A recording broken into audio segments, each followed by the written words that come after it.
Courage is a habit. Every time you build a habit or you learn something new, you build what's called a neural pathway in your brain. So you could actually see it.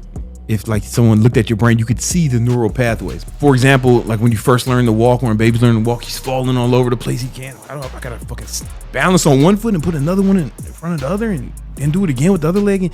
And he falls all over the place millions of times, but then he eventually gets it. Next thing you know, he's running, chewing gum, throwing shit. But it's because he built the neural pathway and became automatic. Being courageous is similar.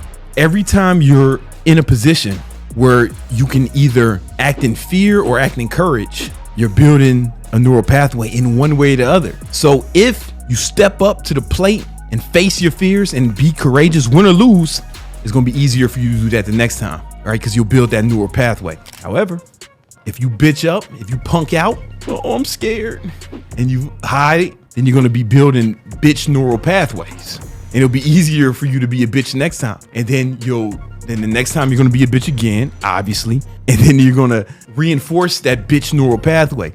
Next thing you know, being a bitch is end up being your default move, right? That's what you'll do every time you come up to something scary, right? That's why being a fucking punk or being a bitch is scary. Like it's scary to do it even once because it's habit forming.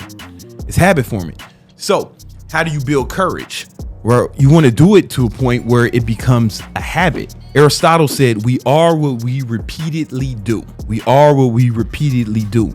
So if you repeatedly run away from the things that scare you, if you repeatedly want something, but are too scared to go after it, well, we are what we repeatedly do. So you repeatedly being a bitch, that means you are a bitch. That means you are a bitch. You can't say you're a G if you acting like a bitch. You can't do it. No matter what you say. People say fake it till you make it. No. You have to be it till you believe it. Don't fake it till you make it. Be it till you believe it.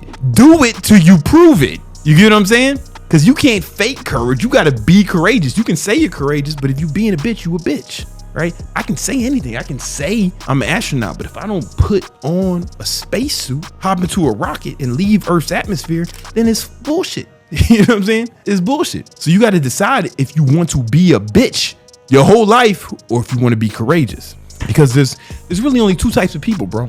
There's two types of people. Call them eagles and pigeons. It's a metaphor, but walk with me. You know, my old office used to be on 72nd and Broadway, which is super close to Central Park in New York. And every time I would walk to the park, I would walk there frequently, I would see some old lady on the park bench. Some old lady on the park bench throwing fucking pieces of bread on the floor. And the pigeons would come fight over them. Fight over them for the scraps, for this lady's enjoyment. That's how most people live. They just fight over the leftovers, right? They eat the scraps that other people didn't want, and then they fight over them. That's not what the pigeon really wants. It's just taking what he can get. Now, that's what pigeons do. Then there's eagles. What does the eagle do when it wants to eat? An eagle certainly doesn't wait for some old bitch to throw bullshit on the floor. Of course not. An eagle might fly to the top of a mountain, survey the landscape. Oh, what's that? What's that? A salmon. A salmon swimming upstream. An eagle will hop down and snatch that fucking fish out the water with his mighty eagle talons. An eagle might snatch another bird right out the fucking sky and go eat it at his nest next to his American flags.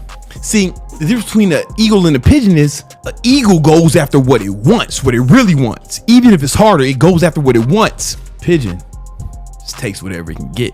Pigeon will actually fight for the scraps instead of going after what it really wants. Now, it's not the best analogy because pigeons are fucking born like that. They don't have a choice.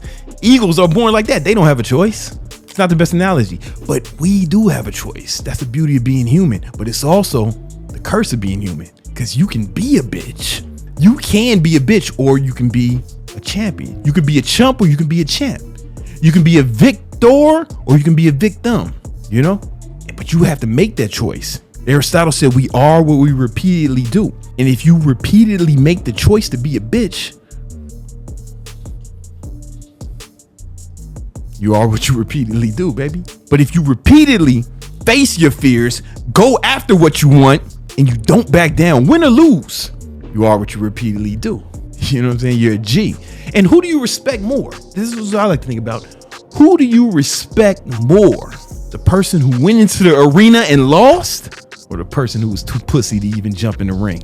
Who do you respect more? And you got to also think, man, this is habit forming.